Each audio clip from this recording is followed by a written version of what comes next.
Texas Pinball Fest 2019. I am here with WallyBGood from Pinside. Hey, Wally. You know, I feel like I died and went to heaven over here, you know? I love this guy. So Wally is this extreme OG pinhead that's been around since the beginning, and he did something that no one really believed could do, was with the Medieval Madness. Let's tell us the story. Well, in 2011 or 2012, I built a Medieval Madness from parts. And I was the first one to do that, and that's kind of my claim to fame. Then all of a sudden, boom, they started remaking them. I used to be a big shot, and now I'm nothing. Wait, but then, so didn't you also do an Attack from Mars from scratch? Oh yeah, I did an Attack from Mars, and I did a Cactus Canyon, and a Monster Bash, and I'm working on Scared Stuff right now. So are you connected to Chicago Gaming, who are making these official remakes? Like, isn't that their lineup? No, but actually they're following the order that I build them. I built the Medieval Madness first, and then boom, they built it. Built the Attack from Mars next, and then they built it. And you know what?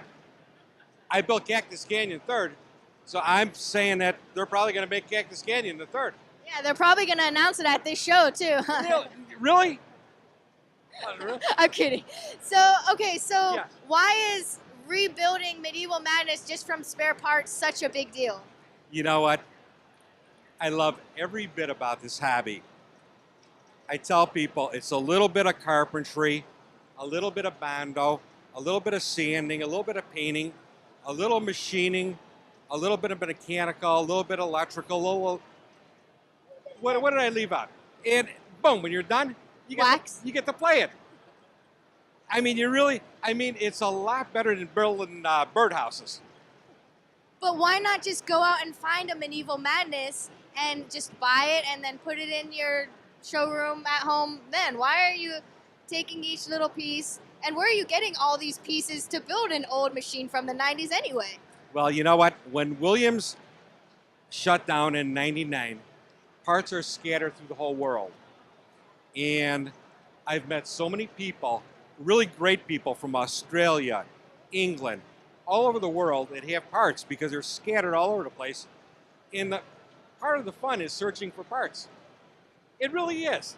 You know how people used to say, well, I go looking for barnyard finds and in garage sales, and looking for parts is the same thing.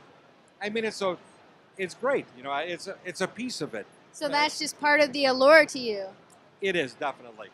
And I love working on pinball machines, especially during the winter. You go downstairs in the basement, you have a cup of coffee, watch a little news, listen to a little Pink Floyd, and work on pinball machines. You know, I love it. That's awesome. So, okay, so let's go through this list again. You've remade Medieval Madness. I did. You remade Attack from Mars. Yes. Cactus Canyon. Yes. Monster Bash. Monster Bash. Yeah. Scared Stiff I'm working on is Scared what Stiff you're working on next. right now. What is your absolute dream pin to make from scratch? And how difficult would that be? Man, you know, it would be great to make a Big Lebowski, wouldn't it? Wouldn't it? Yeah. Yeah, come on now. I mean, it would be great to make one, but I mean, you have to find a play field and, oh man. But it would be great to make one because I love all the music from Big Lebowski, and it's one of my favorite movies. And so that would be a nice one to remake. So watch out, Dutch Pinball and Coin Taker. You might have a new Big Lebowski being made soon, right? You never know what could happen, you know. All right. Well, thanks so much for talking to us and being at the show. What are you looking forward to most at Texas Pinball Festival?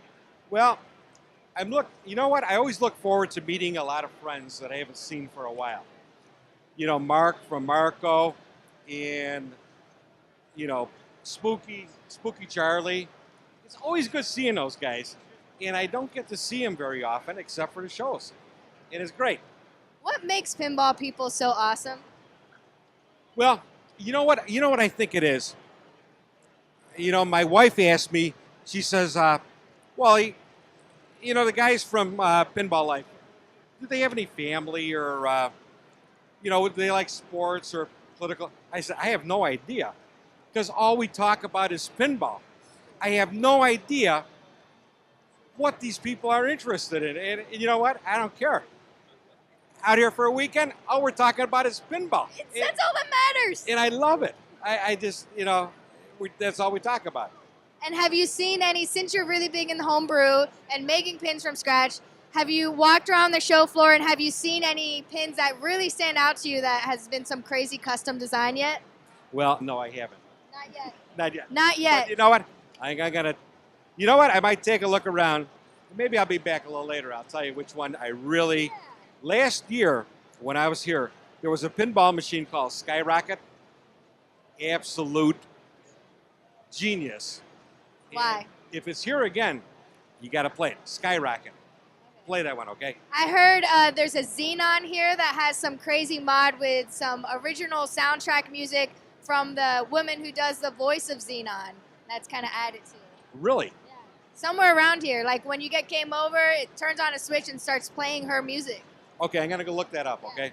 And that's the thing too, right? All these pins, you just look at them and are like, oh, there's a whirlwind, there's a fishtails and stuff. But until you really look into the details, then you can start seeing the mods and like the custom pieces that people do. Okay. I also wanted to mention that, you know, Jerry Stellenberg. I did teach him everything he knows.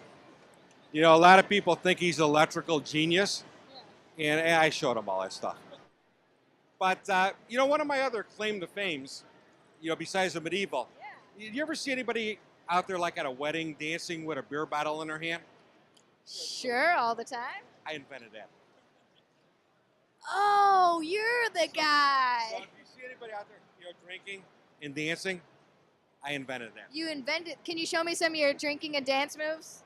Here, pretend this is a beer bottle. Go. Dancing and drinking. Don't drop the bottle on the dance floor. They do not like that. They do not like that. Okay, you want one joke? One joke. Okay. I was out fishing the other day, and there was a frog down there. And the frog says, hello. And so I pick up the frog, and the frog says, if you kiss me, I will turn into a beautiful princess.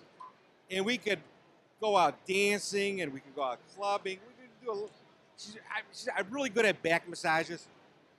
So I put the frog in my pocket, and the frog looks at me and says, what are you, crazy?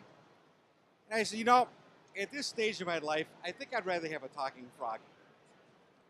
You know, beautiful princesses are kind of a dime a dozen. I think I'd rather have a talking frog. You know, you go into a bar. I want a talking frog. You go into a bar with a talking frog, you're not buying any drinks. I mean, you're just not. So, word of advice, there's a talking frog. Don't bother kissing it. Just keep him as a little cute frog. Put him in your pocket. That's my tip of the day. All right. Pinball tip of the day. Thank you so much for chatting, Wally. It was a pleasure, sweetie. All right, and when you do find a homebrew pin out here worth seeing, come back here and let's talk about it. Okay, will do. All right. Thank you. Thank you. MarcoTV signing out.